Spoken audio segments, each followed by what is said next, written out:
Hello guys, welcome to my YouTube channel. तो इस video में हम पढ़ेंगे La Belle Dame sans Merci, जो कि जॉन कीट्स के बारे में उन्होंने लिखी थी। और इस वीडियो में हम जॉन कीट्स के बारे में बहुत डिटेल में बताएंगे, जो कि आप अपने पेपर्स एग्जाम्स में लिखना बहुत ज़रूरी होता है। पोइट के बारे में आप वहाँ पे लिख सकते हो, और ये बताएंगे कि हर एक स्टैंजा में बताना क्या चाहते हैं। तो इसे बहुत ध्यान से आगे देखना, जिससे कि आपको अच्छे से समझ लग जाए और आप पेपर में बहुत अच्छे से अपने आप से ही लिख पाओ। तो स्टार्ट करते हैं।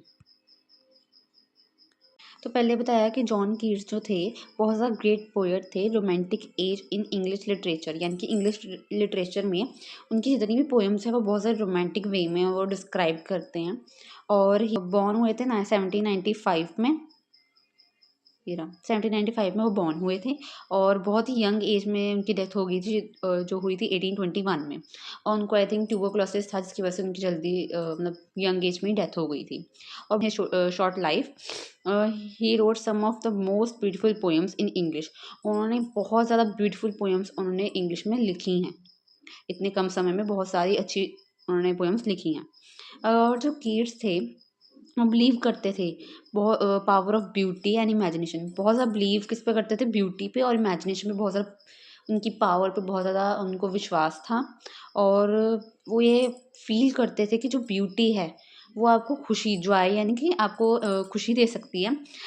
खुशी तो देती है ब्यूटी, लेकिन आपको कहीं ना कहीं आपको पेन और सैडनेस, सॉरो, वो भी आपको जो ब्यूटी है वो भी देती है। तो वो इस चीज़ पे बहुत ज़्यादा मतलब फील को होता था।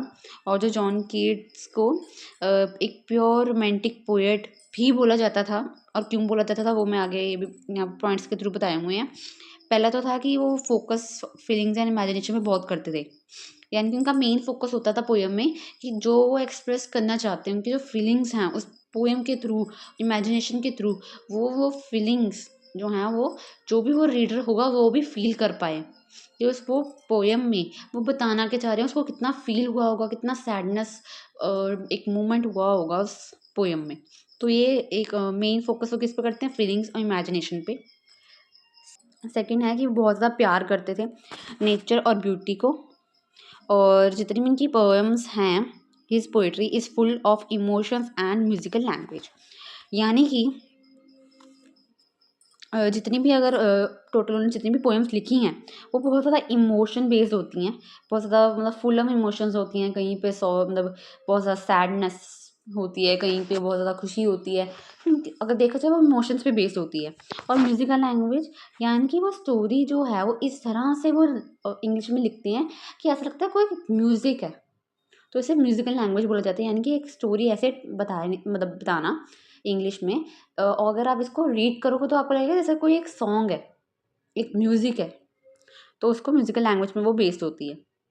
अगर देखा जाए, अगर ला बेली टीम सेंस मर्सी जो हमारी पोएम है वो भी एक ऐसी लगता है जैसे कोई एक स्टोरी नहीं बता रहा, ऐसा लगता है जैसे कोई सॉन्ग है।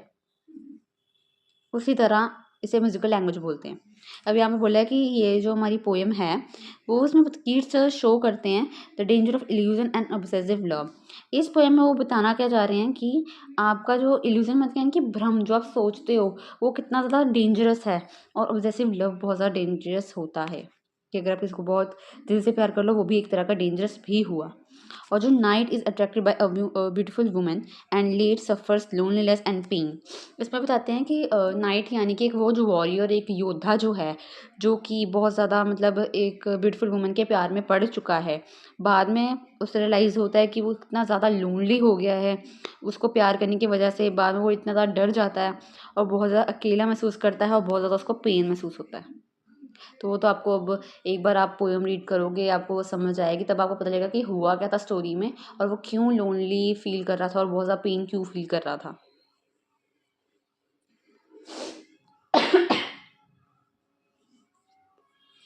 This shores Keats idea that beauty can be enchanting but destructive. जिसकी वजह से जो कीट्स अपना एक आइडिया शेयर करते हैं कि खूबसूरती जो है इंचेंटिंग यानी कि अट्रैक्टिव ज़रूर होती है, अच्छी ज़रूर लगती है दूर से, लेकिन कहीं ना कहीं वो आपको बर्बाद भी कर सकती है, डिस्ट्रक्टिव भी होती है। तो ये बोलते हैं यहाँ पर। अब बोलते हैं किड्स यूज सिंपल बलाड फॉर्म, यानी कि बहुत ही सिंपल वे होती है स्टोरी को लिखने का, यानी कि वो फॉर्म जिसमें आप एक स्टोरी को डिस्क्राइब कर रहे हो एक पोइट्री के बेसिस पे। अगर आप देखो एक पोएम जो है, कोई चैप्टर नहीं है जो आपको पूरा स्टोरी बताएगा कि क्या क्या हुआ था, ये एक पोएम है और पोएम में ही एक स्टोरी छुपी होती है, तो वो एक ऐसा का एक फॉर्म है एक पोएम में, जो जिसमें कि आपको एक स्टोरी जो है वो बताई जाती है कि हुआ क्या था पूरा, तो वो है। अगला है विच इमेजिनरी एंड सिम्बल्स यूज होते हैं, यानी कि बहुत ऐसे की इमेजिनरी होती है कि आप इजीली उसको इमेजिन कर सकते हो रीड करते करते पोएम को, सिम्बल्स को कि वो कौन सी चीज़ को किससे कंपेयर कर रहे हैं, क्या बोलना क्या चाह रहे हैं, वो आप इजीली आप समझ सकते हो। Soft and musical language same as it is थी। म्यूजिकल लैंग्वेज यानी कि वो एक ऐसे की स्टोरी इस तरीके से लिखते हैं जैसे कि आप लगता है जैसे कोई सॉन्ग हो, तो सिंपल हो गया, बहुत ज़्यादा सॉफ्ट एक अच्छी सी पोएम लिखते हैं बहुत सॉफ्ट बेसिस पे, इमोशंस फुल ऑफ इमोशंस के थ्रू। आगे to conclude, John Keats was a greater romantic poet who wrote about beauty, imagination, love and human suffering, and La Belle Dame sans Merci is one of his most famous poems. और अगर देखा जाए तो last में ये बोलते हैं कि जॉन कीट्स जो हैं वो बहुत ज़्यादा ग्रेट रोमांटिक पोएट ज़रूर हैं, और वो हमेशा beauty, imagination, love, human suffering और जो ला विल डीम सेंस मर्सी में भी, ये भी उनकी एक फेमस पोएम में से एक है, और उनके मेन टॉपिक्स ये होते हैं। तो ये तो आप ऐसे भी, ये आपको अगर अच्छे से समझ आ गया है तो एक बार आप इसको रीड ज़रूर करना और मुझे बताना आपको कैसी लगी। और ये वाला जितना भी पार्ट है जॉन कीट्स का, आप इसे अच्छा जो मतलब कोई भी क्वेश्चन अगर आएगा तो पोएट के बारे में लिखना ज़रूरी होता है। आप इसमें ये सारा लिख सकते हो, और इस तरीके से लिखना मतलब वैसे अगर आप सिंपल ये सारा जितना मैंने लिखा है यही लिखाओगे ना अच्छे से, तो आपको पोएट के अच्छे से मार्क्स मिल सकते हैं पोएट में से।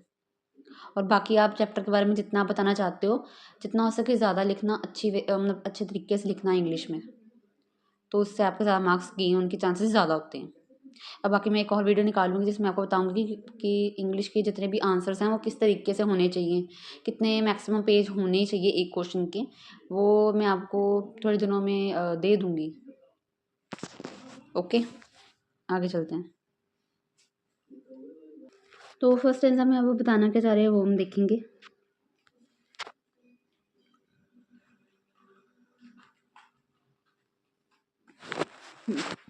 तो फर्स्ट में बोलते हैं, ओ what can ail thee knight at arms alone पेली लोटरिंग। तो पहले तो अगर आप देखो तो इस पोएम को अगर आप रीड करो तो ला बेली डीम सेंस मर्सी, यानी कि एक ब्यूटीफुल लेडी, एक सुंदर सी लेडी जिसके अंदर कोई दया नहीं है, मर्सी यानी कि दया, तो इससे आपको पता लगा कोई एक ब्यूटीफुल लेडी के बारे में है जिसके अंदर दया नहीं है, उसके बारे में बताया हुआ है। और पहले स्टेंजा में वो एक नाइट एट आर्म्स यानी कि एक वॉरियर, एक योद्धा जो है वो एक कहीं पर खड़ा होता है और उससे एक क्वेश्चन पूछते हैं और वो रिप्लाई करता है, तो उसके रिलेटेड बताया। तो पूछा कि ओ व्हाट कैन एल थी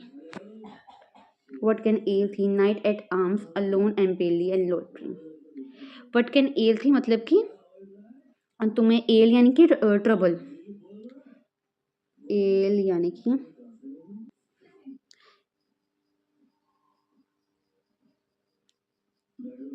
तो ये है ट्रबल, एल का मतलब है ट्रबल, थी मतलब कि यू, तो मतलब कि है कि वो उस, तो मतलब कि वो पूछ रहे हैं कि उस वॉरियर को, एक योद्धा को, कि तुम्हें क्या परेशानी है, ट्रबल यानी कि परेशानी, तुम्हें क्या परेशानी है योद्धा, तुम अलोन यानी कि अकेले क्यों खड़े हो, अकेले, और जो तुम्हारा फेस है इतना पेलली मतलब कि इतना येलो, इतना येलो क्यों हो गया, तुम यहाँ पे अकेले क्यों खड़े हो और तुम्हारा फेस येलो क्यों हो गया। लॉइटरिंग यानी कि लॉटरिंग यानी कि मतलब ऐसे बिना किसी रीज़न की वजह से, हाँ तुम ऐसे क्यों खड़े हो, यानी कि कुछ कर भी नहीं रहा, मतलब ख्यालों में वैसे खोया हुआ है, बस खड़ा है वहाँ पर, तो तुम ऐसे क्यों खड़े हो। लॉटरिंग यानी कि वॉन्डरिंग। वॉन्डरिंग का मतलब होता है कि बिना किसी रीज़न की वजह से आप कहीं खड़े हो और मतलब ध्यान ही ना हो, तो वह टेंशन में जैसे खड़े होते हैं ना वैसे। तो वो वही पूछ रहे हैं उस योद्धा से कि तुम्हें क्या परेशानी है योद्धा, तुम ऐसे अकेले और तुम्हारा फेस इतना येलो क्यों हो गया है, तुम ऐसे क्यों खड़े हो यहाँ पर। यहाँ पर फर्स्ट 2 लाइन्स में यही बोला। नेक्स्ट अगला है द सेज is withered from the lake and no bird sing. The सेज मतलब कि अगर जो एक लेक है उसके किनारों पर जो पेड़ पौधे उगे होते हैं ना, ग्रास होती है, छोटे छोटे पेड़ हो मतलब पौधे होते हैं, वो वाले उनको बोलते हैं सेज। और from withered from the lake यानी कि जो किनारों पे जितने भी छोटे छोटे ग्रास हैं लेक के, वो सब विदर्ड यानी कि फेडेड मतलब कि वो सूख चुके हैं, मुरझा गए हैं। तो जितने वो सारे लेक के एजिस पर जितने भी थे छोटे छोटे पौधे थे, ग्रास थी, वो सब के सब मुरझा गए हैं। और वो बोलते हैं कि अब यहाँ पर कोई भी जो बर्ड जो सैंग गाया करती थी, अब उनकी आवाज़ भी नहीं आती। जहाँ वो खड़े हैं ना, एक जो पोएट है वो, और जो वो वॉरियर जो है, वो बता रहे होते हैं कि जहाँ वो खड़े हैं वो क्या देख क्या रही हैं, और वो बोलते हैं कि यहाँ पर तो ये पेड़ पौधे जितने भी थे ना लेक के पास, वो भी मुरझा गए, और यहाँ पे तो पहले गाना गाती थी बर्ड्स, अब वो भी नहीं गाती। तो वो एक सीन को बता रहे हैं कि हुआ क्या था, और उन्होंने क्या क्वेश्चन पहले पूछा, और उन्होंने पहले क्या देखा उस वॉरियर में, और उनके मतलब क्या क्या उन्होंने देखा वहाँ पर, तो यही बताया हुआ है।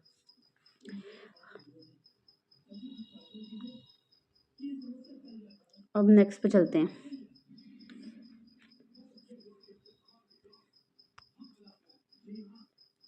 स्टेंजा 2। अब बोला फिर से, उन्होंने बोला कि what can ail thee knight at arms same so haggard and so woebegone. अब वो फिर से पूछते हैं क्योंकि उसने बताया नहीं होगा, तो उन्होंने फिर बोला कि तुम्हें क्या परेशानी है योद्धा, तुम्हें क्या परेशानी है योद्धा। सो हगार्ड मतलब टायर्ड। टायर्ड मतलब कि मतलब थके थके क्यों लग रहे हो तुम, इतने फेस इतना मतलब थका थका क्यों लग रहा है। और वही भिगोनी मतलब सैड।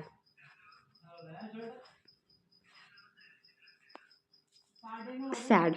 तो वो पूछते हैं कि तुम्हें क्या परेशानी है योद्धा, तुम इतने थके थके क्यों लग रहे हो और इतने सैड क्यों लग रहे हो। तो यही पूछते हैं। Quirrell's granary is full and the harvest done। और वो आगे बोलते हैं कि जितनी भी स्क्विरल्स हैं उनका ग्रैंडरी यानी कि उनका जो खाने का सामान है, फूड है, उन्होंने वो भी फुल करके रख लिया। गिलहरियों ने अपना खाना जितना भी था आगे के लिए, जितना भी सारा सेव करके उन्होंने रख लिया, और उन्होंने वो रख लिया। और उन्होंने वो ये भी बोलते हैं कि हार्वेस्ट भी हो गई है, यानी कि जो फसलें जो थी वो भी कट चुकी हैं। तो इस स्टैंजा में सिंपल बोल रहे हैं, फिर से वो क्वेश्चन ही पूछ रहे हैं उससे कि तुम्हें क्या परेशानी है योद्धा, तुम इतने थके हुए क्यों लग रहे हो, इतने सैड दुखी क्यों लग रहे हो। और जितनी भी सारी गिलहरियाँ हैं उन्होंने अपना खाना भी जमा कर लिया, और जो हार्वेस्ट थी वो भी हो गई है। इस स्टैंजा में सिंपल यही बता रहे हैं।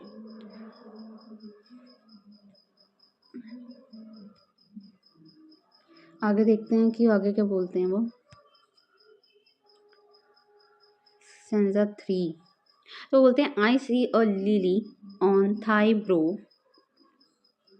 With anguish moist and fever dew. तो लिली का मतलब है एक वैसे का फ्लावर होता है वाइट कलर का, तो लिली से वो ये रिप्रेजेंट करते हैं वाइटनेस।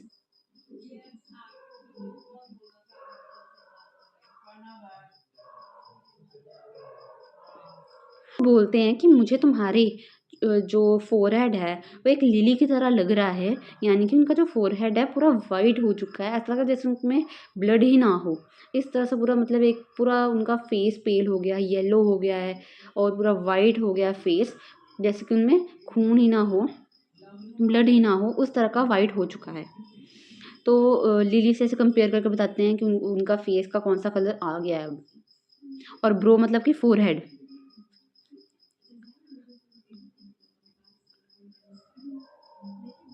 कि तुम्हारा जो फोरहेड है वो पूरा वाइट लिली की तरह, जैसे लिली का कलर होता है वैसे तरह पूरा वाइट हो गया है, और धीरे धीरे येलो हो रहा है, पेल हो रहा है, जैसे कि तुम्हारे अंदर ब्लड ही ना हो, वैसा का हो रहा है। अब वो क्यों रहा है वो बताते हैं। With anguish moist and fever dew. Anguish moist यानी कि तुम्हें कोई मेंटल पेन है। एंग्विश मतलब कि मेंटल पेन होना, कोई मतलब परेशानी है। तो एंग्विश का मतलब होता है मेंटल पेन। एंग्विश मतलब कि मेंटल पेन। मॉइस यानी कि उस परेशानी की वजह से, कोई मतलब तुम्हें परेशानी है जिस वजह से तुम्हें जो पसीना आ रहा है, तुम्हें स्वेट आ रहा है, तो उसको मॉइस बोलते हैं। कि ये तुम्हें कोई परेशानी की वजह से तुम्हें पसीना आ रहा है, या फिर तुम्हें फीवर भी है, या फिर उसकी वजह से तुम्हारे स्वेट आ रहा है, तुम्हारे फोरहेड पे तुम्हें पसीना आ रहा है, या फिर फीवर की वजह से, या फिर तुम्हें कोई पेन है, तो ये बोलते हैं। And on thy cheeks a fading rose and on thigh cheeks a fading rose fast withered too। तो वो बोलते हैं कि तुम्हारा जो चीक्स जो हैं वो उस रोज़ के कलर जैसा हो गया है कि जो कि मुरझा जाए। वो रोज़ जो कि जैसे मुरझा जाता है ना, कलर उसका धीरे धीरे फेड होने लग जाता है, थोड़ा डल हो जाता है, उस रोज़ की तरह तुम्हारे चीक्स का कलर हो गया है और धीरे धीरे वो डल हो रहा है। और धीरे धीरे तुम्हारा फेस फास्ट मतलब फास्ट विद टू क्विकली तुम्हारा जो चेहरा है वो फेड हो रहा है, तुम्हारा पूरा का पूरा फेस का कलर जो है वो चेंज हो रहा है, डल हो रहा है। तो स्टैंजा 3 में सिंपल बोल रहे हैं कि तुम्हारा जो मतलब फोरहेड जो है वो एक लिली का तरह लग रहा है, एक वाइट लिली की तरह लग रहा है, पूरा वाइट हो चुका है और धीरे धीरे येलो हो रहा है, पेल हो रहा है। और वो क्यों हो रहा होगा, या फिर तुम्हें कोई परेशानी है उसकी वजह से तुम्हें पसीना आ रहा है, या फिर तुम्हें फीवर है उसकी वजह से पसीना आ रहा है। और वो बोलते हैं कि तुम्हारा चीक्स का जो कलर है वो एक फेडिंग रोज़, एक डल रोज़ की तरह हो गया है। फास्टली तुम्हारा जो है फेस का कलर चेंज हो रहा है, डल हो रहा है।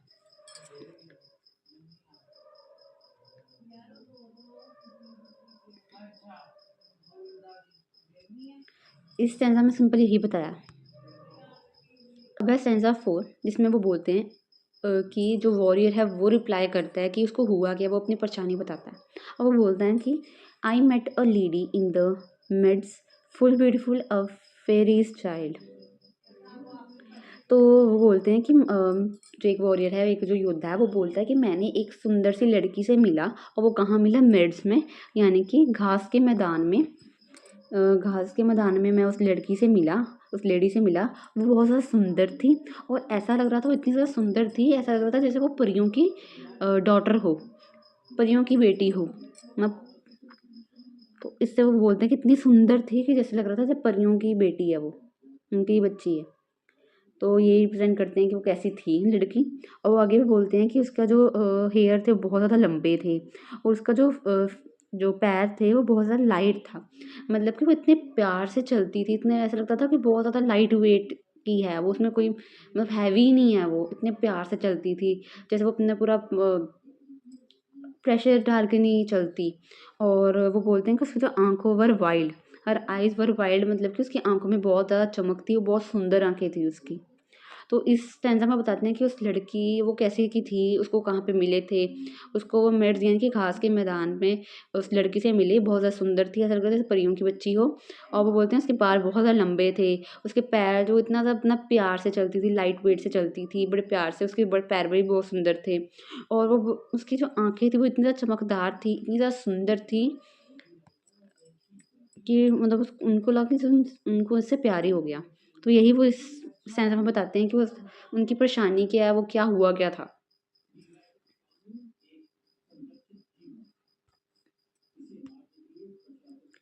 नेक्स्ट है स्टैंज़ा 5 जिसमें कि वो बोलते हैं कि I made a garland for her head and bracelet too and fragrant zone. यहाँ पे ठीक है। तो वो बोलते हैं कि उन्होंने उस लड़की के लिए गार्लैंड यानी कि उन्होंने फ्लावर्स का बना हुआ एक क्राउन बनाया उस लड़की के लिए, एक माला बनाई उसके हेड के लिए, एक फूलों का एक क्राउन बनाया उसके हेड के लिए, एक ब्रेसलेट बनाया उसके हाथ के लिए, एक फ्रेग्रेंट जोन यानी कि कमर पे डालने के लिए फ्लावर की उन्होंने बेल्ट भी बना के दी, उसको गिफ्ट में दी। ये 3 चीज़ें दी हूँ, एक हेड के लिए दी क्राउन फ्लावर का बना हुआ जिसे वो गार्लैंड बोलते हैं, और ब्रेसलेट दिया, एक फ्रेगरेंस जोन दिया, जैन की उसको लड़की को एक बेल्ट बना के गिफ्ट दी। और उन्होंने आगे बोला कि जब मैंने उसको गिफ्ट किया तो वो इस तरह मेरे को देख रही थी, she looked at me as she did love. वो मेरी तरफ इस तरह से देख रही थी जैसे उसको बहुत ही मतलब जैसे उसको प्यार हो गया उन चीज़ों से भी, मुझसे भी प्यार हो गया उसको, तो बड़े प्यार से देख रही थी मुझे। एंड मेड स्वीट मोन, तो बोलते हैं उसने देखा बड़े प्यार से, और ना बहुत स्लो और बहुत प्यार से उसने स्लो आवाज़ में कुछ बोली। मोन यानी कि फुसफुसाना, बहुत स्लो आवाज़ में कुछ बोली। तो ये बोला कि इस सेंस में उन्होंने ये बताया कि उन्होंने क्या-क्या चीज़ें उस लड़की को गिफ्ट में दी थी, और उसने बड़े प्यार से देखा और बहुत ही स्लो वॉइस में वो कुछ बोली, यानी कि फुसफुसाई। मौन का मतलब फुसफुसाना। ये तो मतलब ये तो बताया नहीं है कि वो बोली क्या, लेकिन बस इतना बताया कि वो कुछ तो बोली थी बड़ी प्यार से।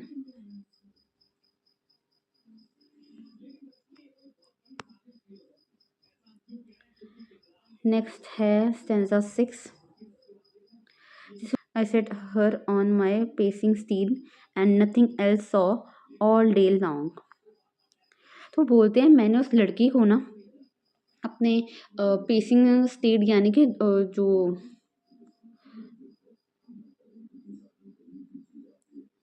मेरा जो भागता हुआ जो घोड़ा था, मैंने मैंने उस लड़की को उधर बिठाया, जैसे कि जो वॉरियर था, वो योद्धा था, वो घोड़ा जब चला रहा था, उसने फिर उस लड़की को उठा के अपने आगे बिठाया, उस भागते हुए घोड़े पे बिठाया, और पीछे बैठा था उसके, और ज़्यादा मतलब हमें उसको ही देखता रहा, उसने आगे देखा ही नहीं, और कोई चीज़ किसी और को देखा ही नहीं। वो बहुत देर तक ऑल डे लॉन्ग यानी कि उसी लड़की को देखता रहा और कोई चीज़ देखी ही नहीं उसने। For sidelong would she bend and sing a fairy song. और वो बोलते हैं कि वो थोड़ा था ना, जब घोड़ा भाग रहा था, वो थोड़ा सा आगे बेंड हो रही थी, और थोड़ा सा आगे बेंड होते होते ना उसने एक गाना गाना स्टार्ट किया, और वो गाना इतना ज़्यादा प्यारा था, और मुझे ऐसा लग रहा था जैसे वो एक परियों का कहाँ गाना है, वो गा रही है, एक फेरी सॉन्ग गा रही है, एक परियों का गाना गा रही है वो इतने प्यार से गा रही थी। तो इसमें ये बताया कि उन्होंने आके क्या किया, उसको बिठाया अपने घोड़े पे, और बहुत देर तक उसको ही देखता रहा, और किसी को नहीं देखा उसने। और वो बोलते हैं कि थोड़ा बेंड हुई वो, और धीरे-धीरे गाना गाने लग गई, और वो इतनी प्यारी वॉइस थी उसकी, और ऐसा लग रहा था जैसे कोई एक परियां का गाना गा रही है वो। इसके अंदर में सिर्फ इतना ही है।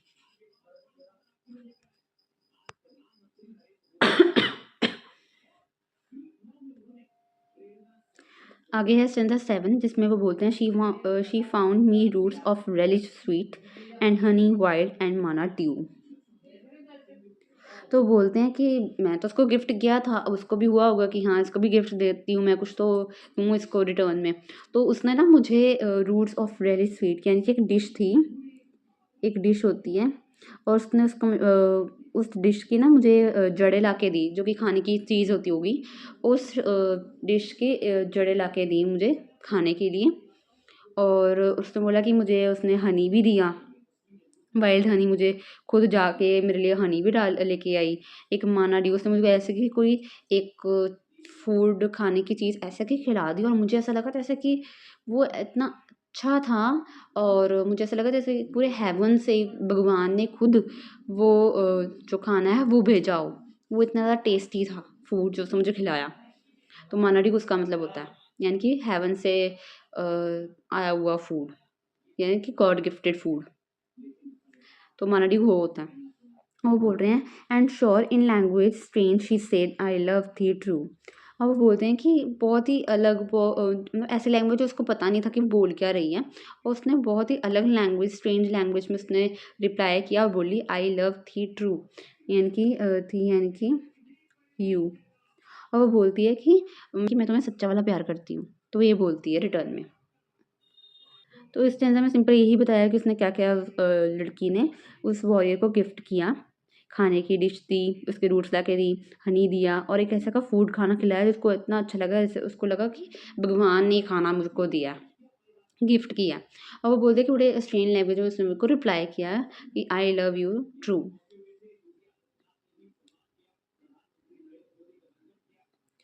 इस स्टैंजा में यही है।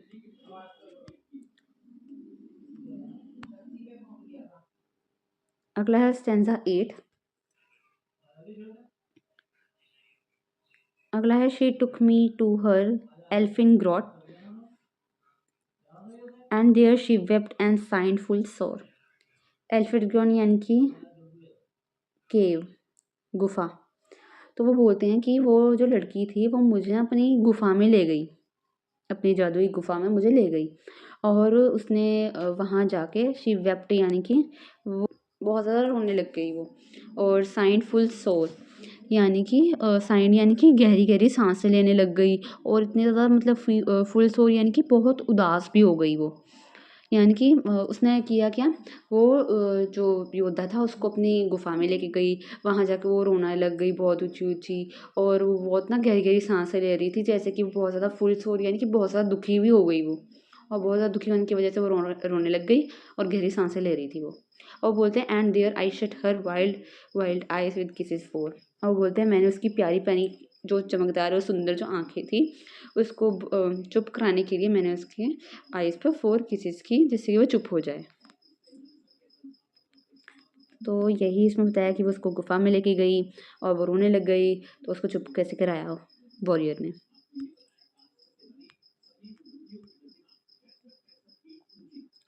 अगला है स्टैंजा 9 जिसमें कि वो बोलते हैं कि and there she lulled me asleep and there I dreamed ah woe betide.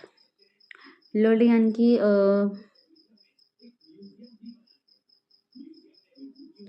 लल्ड में यानी कि उसके बाद उसने क्या किया, लड़की ने मुझे सुलाने के लिए उसने मेरे लिए लोरी गाना स्टार्ट कर दिया और मैं सो गया। और जब मैं सो रहा था मैंने एक एक सपना देखा और बहुत ज़्यादा मतलब कि बहुत ज़्यादा सैड था, बहुत ज़्यादा सैड सपना देखा मैंने, कोई बिटाइट यानी कि सैड, बहुत ज़्यादा सैड सपना देखा मैंने जब उसने मुझे लोरी गा के सुनाया। The latest dream I ever dreamed on the cold hills side. वो कहता यानी कि ये मेरे एक लेटेस्ट ड्रीम मैंने ये देखा, ये मेरा लेटेस्ट सपना है जो मैंने अभी मतलब देखा सपना वो। और वो कहाँ देखा, on the cold hills side यानी कि वो हिल के जो ठंड के पास, ठंड वाली साइड की जो हिल थी मैंने वहाँ पर ये सपना देखा। और वो बताएंगे आगे कि सपना उन्होंने देखा क्या था।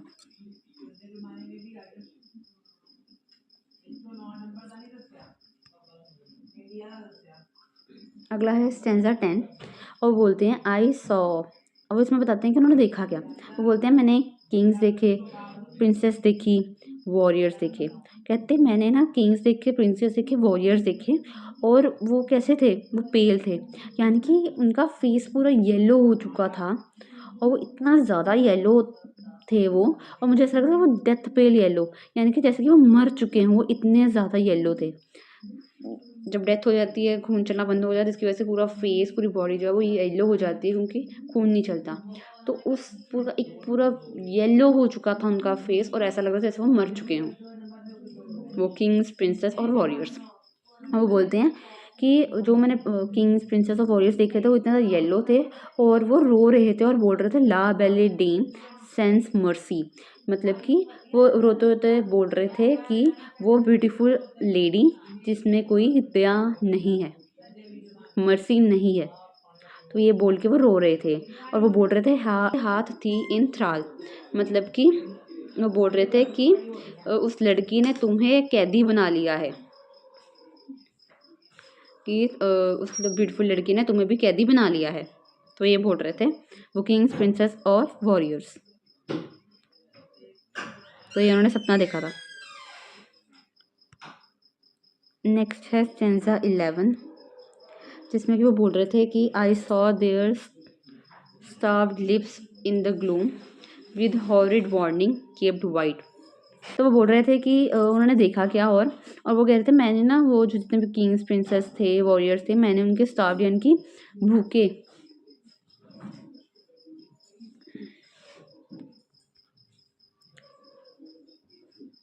मैंने उनके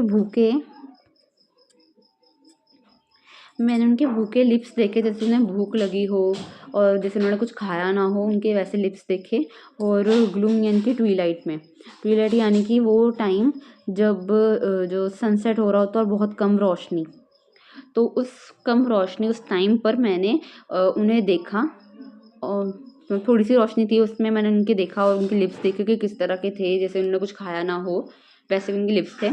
with horrid warning gaped wide, और ऐसा लग रहा था जैसे मुझे वो वार्न कर रहे हैं। और उनका जो गेप्ड वाइड मतलब कि ओपन माउथ, उन्होंने अपना माउथ जो इस तरह से खोला कि जैसे कि वो मुझे वार्न कर रहे हों कि बच जाओ, मुझे जैसे वो वार्निंग दे रहे हों, वो अपना वो माउथ ओपन करके जैसे बोलने लग चाह रहे हों। And I awake and found me here on the cold hill side, और बोलते जैसे मैंने ये देखा मैं डर के उठा, और जब मैंने अपने आप को देखा तो मैं यहाँ पर मतलब ठंड वाले साइड, ठंड वाली जो हिल है वहाँ पर हूँ मैं। तो ये बोलते हैं कि उन्होंने देखा क्या, वो कैसे डर के उठ के।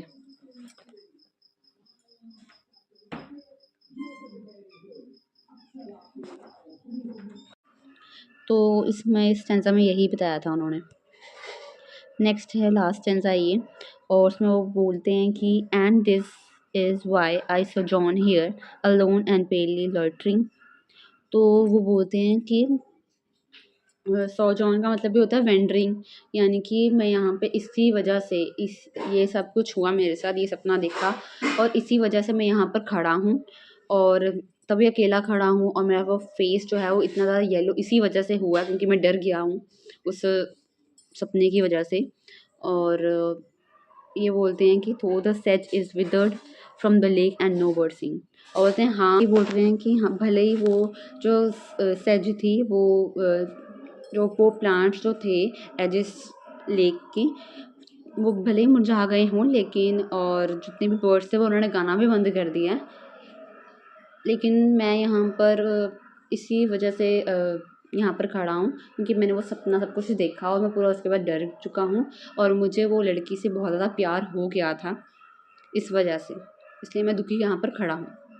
तो इस सेंस में सिंपल यही बताते हैं कि वो क्यों यहाँ पर खड़े हैं, और पूरा एक स्टोरी हमें पता लगती है कि तो यही बताते हैं कि उन्होंने क्या क्या देखा सपने में और क्यों डर के वो वहाँ पर खड़े थे बहुत देर तक बिना किसी रीज़न की वजह से, और पोएट को ये वो ही बताते हैं। तो ये तो पूरी एक स्टोरी ऐसी मतलब इमेजिनेशन है, रियल के बेसिस पे तो नहीं है। तो एक इमेजिन के थ्रू उन्होंने बताया कि ऐसे ऐसे हुआ, मैंने क्वेश्चन पूछा ये वो, वैसे रियलिटी में ऐसा कुछ नहीं हुआ था। तो बस यही था आज के लिए। तो अगर आपको अच्छे से समझ आया हो तो थैंक यू सो मच, और ज़रूर लाइक और कमेंट करके बताना कि नेक्स्ट वीडियो कौन सी चाहिए और कहाँ कहाँ इम्प्रूव होना चाहिए, और सब्सक्राइब ज़रूर करना।